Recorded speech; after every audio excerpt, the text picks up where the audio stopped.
তাই দুজনের মধ্যে কত আন্ডারস্ট্যান্ডিং, এখনো কত ভালোবাসা, একে অপরের খেয়াল রাখে।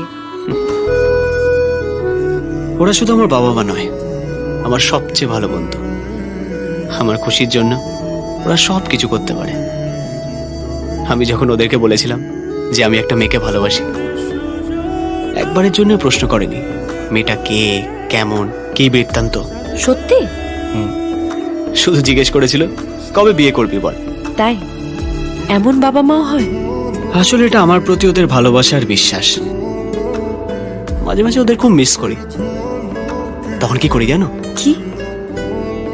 চোখ বন্ধ করে ওদের কথা ভাবি, আর ওরা ঠিক আমার চোখের সামনে এসে দাঁড়ায়। সত্যি? চেষ্টা করে দেখো, তুমি যাকে ভালোবাসো চোখ বুজে তার কথা মনে করো, দেখবে